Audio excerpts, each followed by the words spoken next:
रात के करीब 11 बजे थे। हल्की बारिश हो रही थी और सन्नाटा ऐसा कि जैसे पूरा शहर सो चुका हो।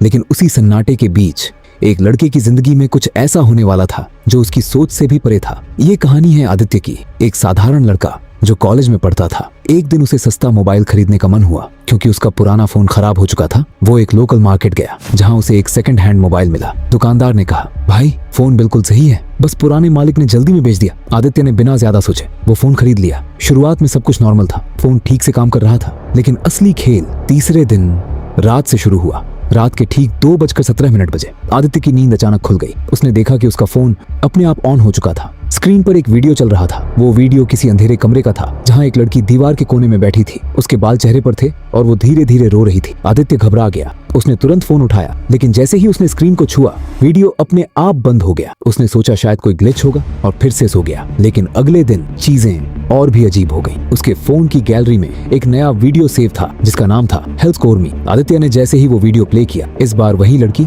लेकिन इस बार उसने कैमरे की तरफ देखा। उसकी आंखें पूरी तरह काली थीं और वो धीरे से बोली, मुझे बाहर निकालो। आदित्य के हाथ कांपने लगे। उसने तुरंत फोन बंद कर दिया। अब डर उसकी आंखों में साफ दिख रहा था। लेकिन कहानी यही खत्म नहीं होती। असली डर तो अभी शुरू हुआ था। उस रात ठीक 3 बजे आदित्य के कमरे में अजीब सी आवाजें आने लगी, जैसे कोई फुसफुसा रहा हो। उसने डरते डरते फोन उठाया और जो उसने देखा वो उसकी जिंदगी का सबसे डरावना पल था। फोन का कैमरा अपने आप ऑन था और स्क्रीन पर उसके पीछे कोई खड़ा था, एक काली परछाई जिसकी आंखें चमक रही थी। आदित्य ने पीछे मुड़कर देखा, लेकिन वहां कोई नहीं था। अब उसे समझ आ चुका था ये कोई सामान्य फोन नहीं है। उसने तुरंत उस दुकान पर जाकर फोन लौटाने की कोशिश की, लेकिन दुकानदार ने जो बताया वो और भी खौफनाक था। उसने कहा, ये फोन पहले एक लड़की का था जिसकी मौत रहस्यमयी तरीके से हुई थी। कहते हैं उसने मरने से पहले इस फोन में कुछ रिकॉर्ड किया था और उसके बाद जो भी ये फोन खरीदता है उसके साथ अजीब घटनाएं होने लगती हैं। आदित्य के पैरों तले जमीन खिसक गई। उस रात उसने फैसला किया कि वो इस फोन को हमेशा के लिए खत्म कर देगा। वो फोन को लेकर नदी किनारे गया और जैसे ही उसने फोन पानी में फेंकने की कोशिश की, फोन अपने आप ऑन हो गया। स्क्रीन पर वही लड़की, इस बार गुस्से में,